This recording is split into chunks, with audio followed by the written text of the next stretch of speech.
Cosa c'è che rende un paesaggio così unico ai piedi delle prealpi trevigiane, dove il patrimonio più grande per la gente che ci vive è saper convivere in modo armonico con la natura che la circonda? Piccole montagne, villaggi, boschi, torrenti e laghi dove l'uomo ha una grande responsabilità nel mantenere inalterato il proprio ambiente.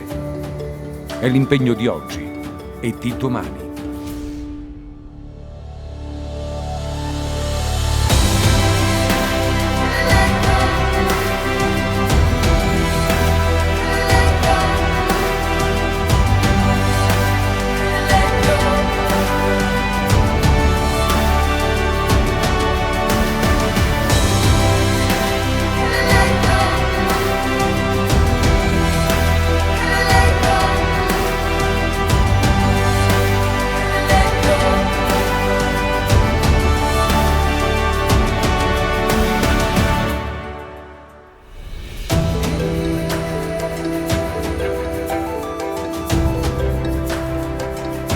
Una storia di popoli che hanno abitato questi luoghi in secoli di appartenenza.